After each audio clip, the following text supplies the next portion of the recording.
محنت کا صلہ کا ہمیں ڈالنا چاہیے، اور جس طریقے سے ہم شاید اس پہ فوکس نہیں کرتے، پھر جو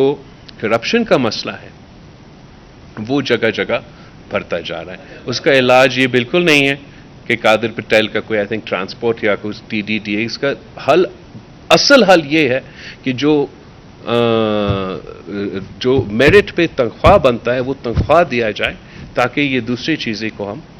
کاؤنٹر کر سکیں۔ کون ہے سید؟ سولرائزیشن پہ جہاں تک آپ کا ڈرینیج کے اور واٹر ٹیبل کے سوال ہے وہ تو درست ہے۔ ریسنٹلی آپ کے کافی 1 سیکنڈ سر بلند، ریسنٹلی ویسے تو آپ کے سیلاب بھی آئے ہیں اور بارشیں بھی بار بار کافی ہوئے ہیں، تو امید یہ ہے کہ آپ کا واٹر ٹیبل تھوڑا بہت، اگر اتنا نہیں تھوڑا بہت ریچارج ہوا ہوگا۔ اگر آپ نے پوائنٹ سے اٹھایا ہے، ہمیں یہ سہولت تو فراہم کرنا چاہیے، اس لیے وہ پیٹرول استعمال کرنا، وہ جنریٹر استعمال کرنا تو آپ کے ان پٹ کاسٹ کو بہت افیکٹ کرتا ہے، مگر ساتھ ساتھ آپ کا واٹر پریزرویشن کے لیے، واٹر کا صحیح استعمال کے لیے ایسا کوئی پالیسی اگر ہم لے کر آئے، اس کا فائدہ ہی ہوگا پاکستانی۔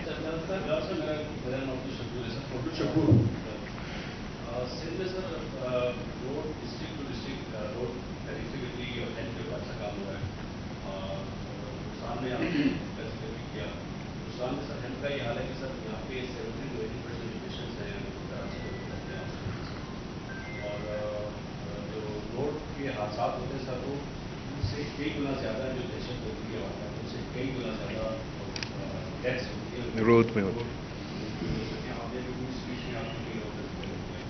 اور ہیلتھ کلاس میں جتنے جو آپ نے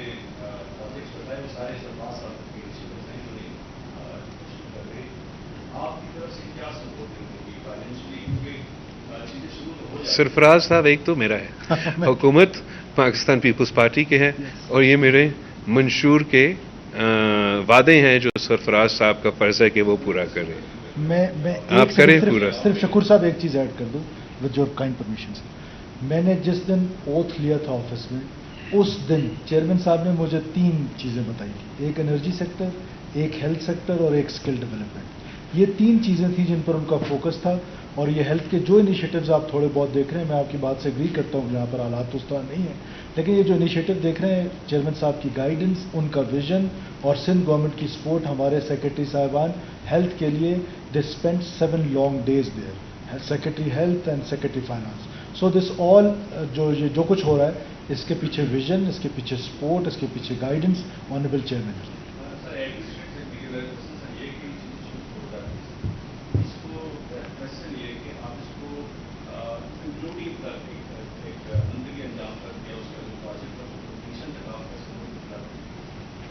جی میں سپورٹ کروں گا۔ ایکچولی ارادہ یہ تھا کہ میں شروع کروں اور ختم نہ کروں، اور آپ نے اب یاد دلوایا تو میں ختم بھی کر لیتا۔ سید علی شاہ، سید Ali Shah. Sir, both of you. Keeping a strict vision on exaggeration, I would say that Chief Minister has made positive strides for improving governance. لیکن میرا جو کوشچن ہے وہ پولیٹیکل ہے۔ آج کا دن پاکستان سیاہ ترین دن کا سیاہ دن ہے، لیکن جو فیبرری 8 الیکشن جو ہے most controversial engineered election, impression بھی ہے اور ایویڈنس بھی ہے۔ بلوچستان کے کانٹیکسٹ میں بات کروں گا، مور دین 90% جو حلقے ہیں، وہ چاہے نیشنل اسمبلی ہے چاہے صوبائی اسمبلی ہے، وہ چیلنج ہے مختلف عدالتوں میں، اور ایٹ دا سیم ٹائم جو پارٹی پاکستان پیپلز پارٹی اس کو لائن شیئر ہوا ہے، لائنز شیئر، سب سے زیادہ بینیفیشری جو ہے وہ پاکستان پیپلز پارٹی ہے۔ مور دین 90% حلقے جو ہے وہ چیلنج ہے۔ چیئرمین صاحب میں یہ پوچھ رہا ہوں،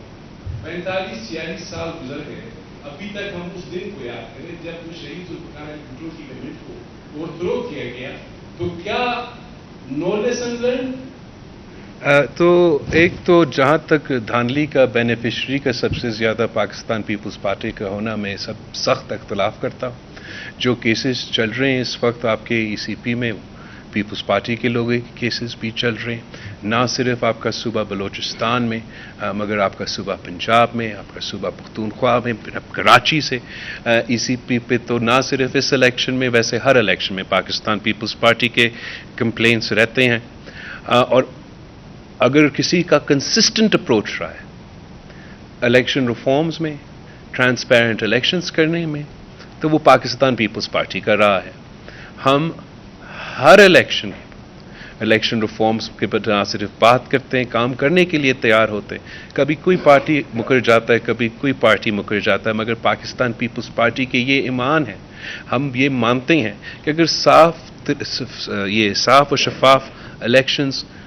ہوتے ہیں تو سب سے زیادہ فائدہ اس کا پاکستان پیپلز پارٹی اور پاکستان پیپلز پارٹی جیسے جماعت کا ہوگا، شارٹ ٹرم میں، لانگ ٹرم میں۔ کسی دوسرا جماعت کا شارٹ ٹرم کا فائدہ ہوگا، وہ آگے جا کے صاف و شفاف الیکشنز میں یقین نہیں رکھتے۔ جو آپ بلیک ڈے آپ پاکستان میں ہر دن کو سیاہ ترین دن، اور اب فیبروری 8 جو ہے وہ آپ یہ سوچیں کہ جولائی 5 کی طرح بلیک ڈے ہے سر۔ اب جو شہید ذوالفقار علی بھٹو کا سب سے پہلا آپ کے وزیر اعظم کا حکومت ایک ملٹری کو کے تحت ختم ہوا، جس کے نتیجے میں چاہ آپ کی دہشت گردی کی صورت میں، چاہ آپ کا انٹرنیشنل لیول کی صورت میں، چاہ آپ کو معاشی صورت میں، چاہ آپ کا جمہوری لحاظ سے، چاہ آپ کے انسانی حقوق کے حوالے سے، چاہ آپ کے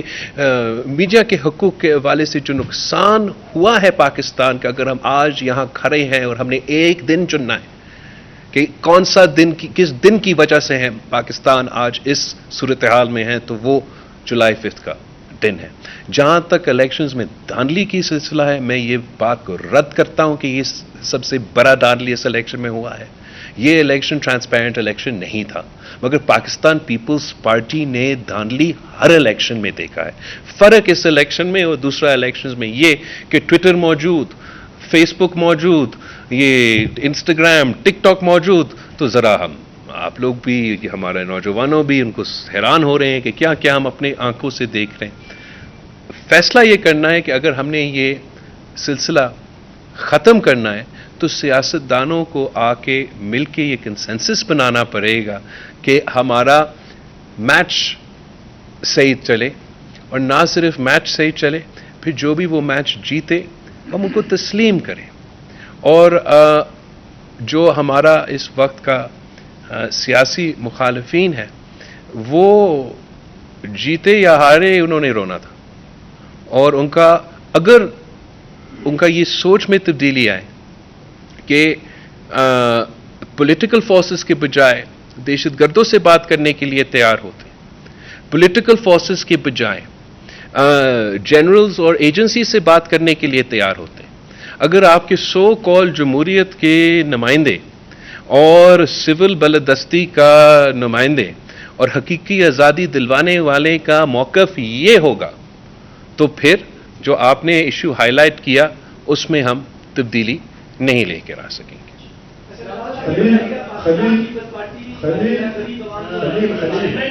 خلیل اور اس کے بعد نور الہی بگٹی، آخری سوال۔ پیپلز پارٹی کی قیادت ہندوستان کا دورہ کرتا ہے تو ہمارے سی ایم کی تبدیلی خبریں چلنا شروع کرتی ہیں۔ آج تو ایک وضاحت کرتے ہیں کہ آپ سرفراز بگٹی کی کارکردگی سے کس حد تک مطمئن ہیں، اور یہ جس طرح آگے لے کے چل رہے صوبے میں اس کو کیسے دیکھتے ہیں، اور ایک اور آج کے کنفیوژن دور کرتے ہیں کہ آپ کی 2.5 سال ہے یا 5 سال وزیر اعلیٰ کون ہوگا یا کوئی پلان بی ہے؟ جہاں تک میرے خیال میں یہ بلوچستان کا آپ کا اپنا کوئی عادت ہوگا وزیر اعلیٰ تبدیل کرنا، آپ نے دیکھا ہوگا ہم تو اپنے نہیں تبدیل کرتے، اور کون اینی وے تو آپ یہ جو افواہیں ہیں میرے خیال میں آپ دوست جو ہیں یہ افواہیں پھیلاتے ہیں، اور آپ ہی ان کو روک سکتے ہیں۔ پاکستان پیپلز پارٹی کا نہ کوئی ارادہ ہے، نہ ایسے کوئی چانس ہے۔ ہم اپنا مینڈیٹ انشاءاللہ تعالی پورا کریں گے اپنے تمام اتحادیوں کے ساتھ،